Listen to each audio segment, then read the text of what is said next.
Five Nights at Freddy's Security Breach is released and brought forth new life for the bear and his pals with the inclusion of free roam gameplay never before seen in the series. Alongside that, the game also brought forth a slew of bugs as it was released in an incomplete and unoptimized state in order to hit the holiday season. Originally, I was going to avoid the title until I saw a random Twitter user replying to a showcase of issues telling everyone to cut the devs some slack because they were open about how bad their product was on social media. So doing my part, I bought a copy to help cement the norm of release broken, patch later that Cyberpunk helped popularize. In the speedrunning community, a buggy and complete mess usually means a fun and fast run, and Freddy was not ready for how quickly his game would be broken apart. After watching a few runs and installing 1 GB of gameplay and 79 GB of pizza and scrap features, I was ready to begin my run, and completed it literally in the first try off stream. Now having hours of practice under my belt, even if 99% of those hours was installing the game, I was ready to take it to live. The first step was to turn the dialogue volume all the way down to 0 since the game thinks if it can't hear dialogue, it doesn't exist, and will skip cutscenes to accommodate. After watching Freddy flip between settings the game wants me to have and settings I actually have, I position myself a few feet from the window and wait for the prompt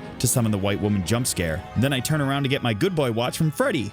I try to press tab twice at the prompt to cancel it, but must have pressed either them or E too fast so the door doesn't open right away, but then I move on to the low-hanging Among Us joke. You then just cut across the floor and get cozy in this corner by repeatedly jumping while pushing against the wall to scale the curtain and clip out of bounds. The abyss stares back, but after a while you can get a handle on your surroundings and head for the warehouse. You can jump onto these bags and boxes, do a sprinting jump over here, and finagle across these dividers and over the fence. Hugging the opposite side of the railing allows you to bypass the thin barrier they placed only on the regular side and get up onto this roof and jump over to the elevator, which I do on my second try. Moving forward brings you to the laser dome where you can grab your gun and head to the elevator to step back out and jump over and into the arena to essentially the hardest part of the run. You can jump onto the dividers, but the timing is a bit tricky if you want to go fast, and since the game likes to hiccup, there's a good chance you'll get an input eaten. Even with the failed jumps, I managed to get over and land a 509 on what was essentially my second run ever. But this video is entitled Beating the Game in Under 5 Minutes, and I don't think anyone would ever make a misleading title on YouTube. I gave my chat the option to force more attempts via donations, which would trigger the most subtle of alarms on my stream. Smash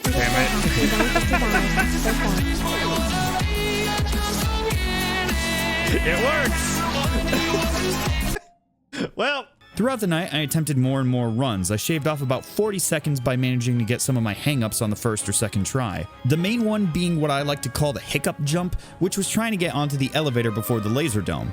I'm unsure if it's just the game being bad and unoptimized, or perhaps going out of bounds slightly causes it to reload the area, but almost every attempt would create a hiccup right before jumping, generally resulting in a late or eaten input. Other times I would just get swallowed by the abyss or fail the divider jumps too much and give up. The night progressed, and as kept happening, I had to keep trying, but I just couldn't beat my PB. The hiccup jump kept claiming runs until the final one where I got it first try, and the laser dividers on my second try shaving off a couple more seconds. At the time, this would have placed me 14th, but that's no longer the case, and it's very apparent I can do better after watching world record runs. My chat got their reward of watching Freddy die since his programming can't handle speed runs.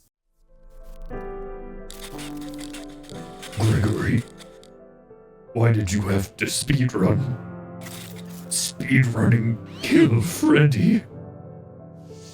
Why can't you just play the game as intended? And if you're sitting here wondering, is it that easy? Yes, it is. Like I said, my second attempt got 5 minutes, and within 10 more tries, I shaved off almost a minute. Plus, I know there's better pathing now, but still, you can try it yourself and let me know how it goes. See you on the leaderboard.